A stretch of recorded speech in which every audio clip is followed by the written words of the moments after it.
Hey associates, you've reached the end of this course and exploration into intercultural technical communication. Way to go. You've read the theories and all the concepts from our book, you expanded with more examples and applications from the lectures, and you practice using the actual tools of translation and localization in your projects and activities. My goal for this course, especially with it being an online, very self-directed experience, was really for you to play and gain some appreciation for this type of project management while building on some fundamentals. From the culture case study research process, which you got a lot of repeated, low-stakes practice with, that you will then go on to expand as you need when real global projects come up, to the activities and projects just to mimic certain steps within that process, I hope that you feel confident advocating for your future companies on the importance of qualified, certified culture consultants and translators versed in the locale to really research, consider, and adapt content to fit the new audience best. Now, in this final lecture and send-off for the course, I want to recap once more the ideas that may pop up again in your potential careers as a localization professional. Even if it isn't international, we can still apply the same foundations that you practiced this term for regional and even inter-organization-based localization, where you're going to serve as that bridge across different audience sectors. So in the next few minutes, we're going to distill everything that you've learned into, what I think are the most potentially surprising, but certainly powerful takeaways as TCID, soon-to-be graduates. Takeaway number one, your job isn't localization. It's really more about internationalization first. So it is a common misconception to see localization as this standalone task. But as you've learned, the truth is that localization is much more of a final step in a larger strategic process for our technical comms. You've read about and then practice with three kind of big concepts. You'll hear these words, probably a lot in your careers: globalization, internationalization, and localization. Now, globalization, remember, is that big picture strategy. It's the entire cycle of the planning, designing, and then developing a product for a multicultural audience from the very beginning of it. This is a likely stage that you might be involved with, especially if you are headed down our UX track, especially for apps and software. You might need to advocate for user testing across intercultural groups, for example, to identify potential design challenges that may block the development down the road. As more and more tech writers are embedded early in the process, this is one of those reasons. Now, internationalization is the technical preparation phase. So this is where you would actually sort of engineer, set up the product to remove cultural assumptions that then get in the way.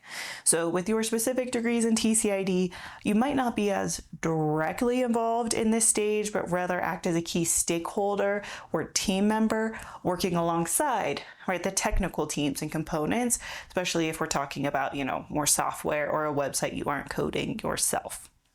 But if the product is, text-based, media-based, like a manual that then we are responsible for writing, creating, then you would expect for the preparation to fall into your responsibilities. Here's where you might be in charge of, setting up the software we practice, like Crowd In, that thing from Project 2. Then you would also maybe be involved with the recruiting, the translation professionals, defining the workflow. You might also need to be the one to actually convert those documents into XClif, or at least verify that your materials imported properly to then allow for the next steps of localization and to allow the translators to take over.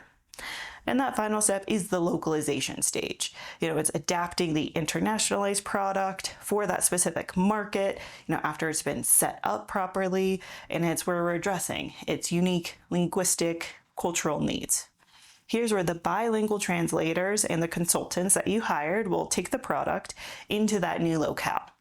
Then you're more likely to oversee and just work alongside the bi and monolingual reviewers for the final proofing, UX testing, and revisions before, kind of approving and shipping the final version. So overall, this course was not meant to and really can't prepare you to be translators. As we learned and we talked about, most go on to a graduate school that specializes in either translation or linguistic studies as the program, and then you'll need to live abroad in the locales that you want to specialize for a year or more, and then you need to pass the professional certification exams. This class instead introduced those kind of 3 intercultural communication work phases, so that way you can decide if continuing education to become a translator is something that you want to pursue. And if it isn't, now at least you know more about the professional process and the expectations for when you need to hire or work alongside these certified professionals, consultants, and translators. Your primary strategic role here is really to champion the process for better products. So remember, to globalize is really to plan the design and development methods for a product from the start in advance, really keeping in mind and centered a multicultural audience that's going to help, avoid increased costs and quality problems down the line. It's going to save time and ultimately be a smoother project management effort as you localize to each new region, country, organization. Hooray! Takeaway 2. You're not just managing timelines, you're really managing an ecosystem. So while the technical process is, of course, vital, the human element is just as critical. We spent a lot of time talking about that. A modern localization PM's role is less about the kind of Gantt charts and actually a lot more today about strategically managing this really complex network of what we would call vendors. For every new language that you add to the product, you'll be managing at least one new vendor. That's the translator plus the editor, QA testers, the whole team in that process. So effective vendor management is that core strategic function, and it's not just an administrative task because, as we've seen, it's built on actually collaborating with the fluent speakers. It's picking the right kind of languages and dialects based on the data for that locale, that audience. And it's really based on relying on thorough localization testing, which is where your technical comm kind of professional skills and degrees can come into place alongside some of the more administrative tasks. Now, mastering this ecosystem directly impacts, your budget, your timelines, your ability to scale. A common pitfall is going to be choosing vendors based solely on the lowest rate, Your companies might push you for that, but a cheap but inexperienced translator is, of course, then a risk that you have to weigh when it comes to the quality delivery, and it ultimately might force your more expert reviewers to retranslate things from scratch. It's going to expand the costs, destroy the timeline anyway. So from this experience, I definitely hope that you take away, that partnering with vendors based on the expertise and you're creating an ecosystem of quality is a much better management strategy as you go forth.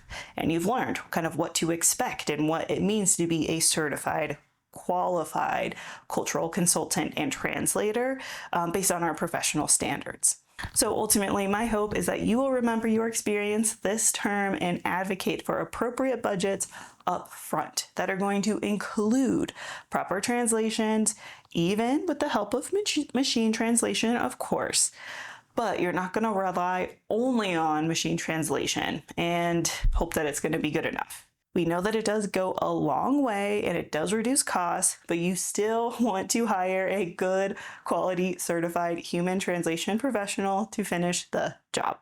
So takeaway number 3, let's hit on the AI of it all a little bit more. So of course, as we've discussed, the rise of machine translation has led to some improvements in the field, but also a fear that human translators will become obsolete.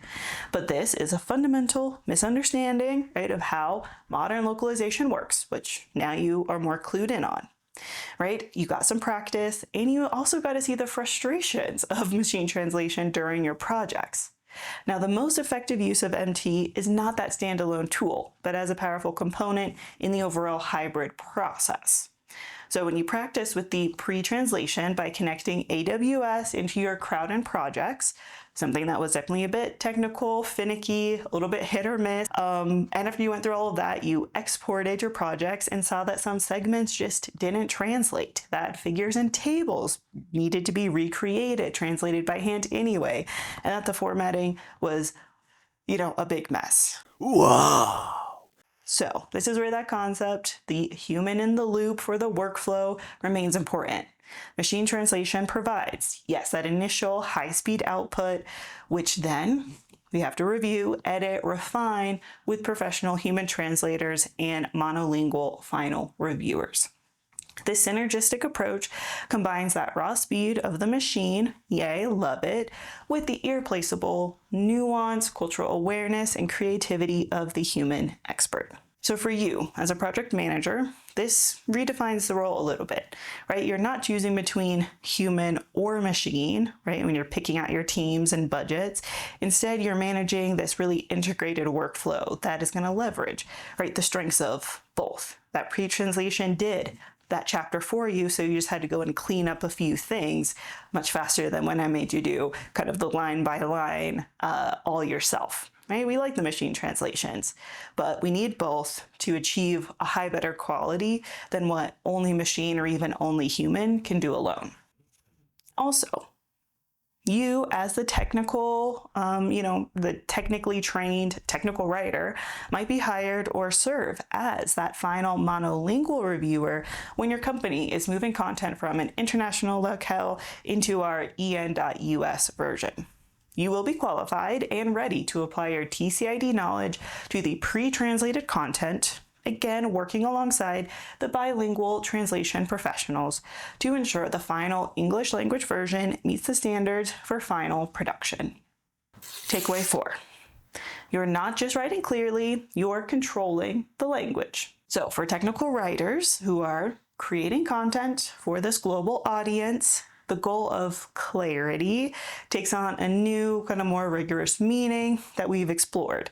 It's that paradigm shift, that kind of change of the boundaries of thinking and practice from simply writing well to actually practicing a more controlled form of writing. So you learned that a controlled language, right, is a formally defined restriction on lexicon, grammar, and style. Its primary goal is to systematically reduce ambiguity and complexity in the source text before any translation begins. We have international standards for it, but we also will have company and organizational and industrial standards. Now, this means your job as a global technical writer is to proactively create source content that is optimized for both human and machine translation using the defined controlled language. Again, your projects and activities this term gave you some technical insight into what, machine translation was best at and where it faltered. This involves actively avoiding, culture-bound idioms, industry-specific jargon that has no direct equivalent unless you add it to your, glossary and translation memory, and complex or ambiguous sentence structures. It also includes, how to deal with things like figures and all the other graphics that you saw aren't really suited for translation right now with MT. So Intercultural Tech Com, has this fundamental shift from a reactive writing style for just the immediate audience ahead in front of you to this more proactive writing for a future global audience and just the entire localization process. Takeaway 5, almost there. Your most important reader isn't the end user, it's now the translator in this context. In a localization workflow, your most important initial reader is not actually the final customer. It is the translator and the translation technology they use, such as that translation memory and the machine translation engines. Now, translators don't just read the sentences. They need to understand the structural mind map of a document to ultimately grasp its logic and flow. And look at that. You all practiced creating mind map diagrams to connect ideas, definitions, and takeaway actions from sets of documents this semester. Go me. Now, likewise, Technologies like translation memories depend on consistency to work effectively as well. So just as the public relations side of the field, has learned to write press releases that help, kind of optimize algorithms before it's SEO, now they're also changing to this more machine structure. You also have to structure your technical content for translation systems kind of in mind. So if we think about it, the end user's experience in a dozen languages depends entirely on how well this first reader, the human and the machine translators, can actually process your source content to make those adaptations. So to create that seamless final experience, your source text must be exceptionally clear, super consistent, and logically structured from the start. Not that different from overall TCID goals. But that mindset, I guess, as machine as reader, does exist beyond our intercultural tech comm and into our general new era of generative AI, data analytic AI, and virtual agents. You can use the same foundations of controlled language, consistent syntax and structure, and segments. Remember how Crowden marked up the documents into the content segments for translation? Right? We want to do that to improve how all of your products can interact with AI models. Human readers, right, we often think in terms of themes or sections of the content, but as you saw, machine readers are going to parse in terms of tokens and segments. I encourage you to continue learning and practicing both forms of writing to be a translator of sorts in your future roles as we watch the AI integration kind of across our field continue. It's like you're translating from human content to machine content and back. Takeaway 6.